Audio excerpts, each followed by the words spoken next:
Hi, this is Paul Hedema. I want to talk about this idea of timeliness, our knowledge, and making sure what we share fits the capacity or capability of the person we're talking to. So essentially, and many times throughout my career, I've learned a lot. I've developed, I've grown. I'm one of those people that loves to learn, always trying to read the next book, talking to a lot of people, asking what their experiences are so I can keep developing as a human being, as a coach, as a consultant for leaders and executives. And so I'm always trying to do that. So I'll share a quick story of what happened when I talked through these things when someone wasn't ready.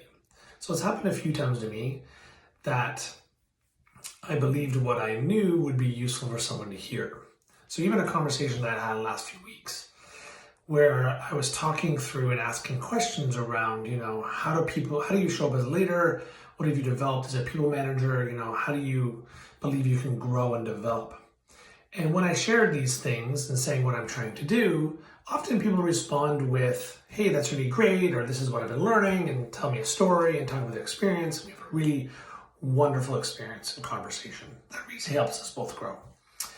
In this particular situation, I shared that same kind of thing, asked some questions, and I was met with, no, that's not going to work, or no, that's not my experience, or that's out of your control. It was really fascinating that, I had this thought in my mind that I should share, like, hey, that's not how I see the world.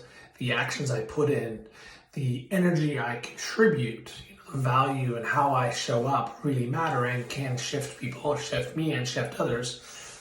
But no matter what I tried, it didn't work. And I realized through that conversation that, and this is something I've been learning over and over, so I haven't completely developed that learning in myself to shift this behavior, but I have learned and continue to learn that there's timing that matters. So thinking about this concept, everything that I know should not be shared with everybody. That's too much. They can't handle it. It's not just useful, right? The second part of this would be the idea of all that I share may not be suited to the capacity of the person that I'm talking to. So their ability to understand that, their context, their experience, their skill set, their mood, all that stuff. And the third one is really around timing. So just sharing everything in one go or sharing it at certain moments in time won't fit. So it's something I've learned to try to develop in myself. Have you learned that too? Have you learned that all that you know shouldn't be shared all the time? Have you learned that the timing of things is important when sharing? And also the third thing, that who you're talking to, their ability to take that in and to explore that and to contemplate matters as well. Let me know in the comments. I'd love to hear your stories. Have a great week.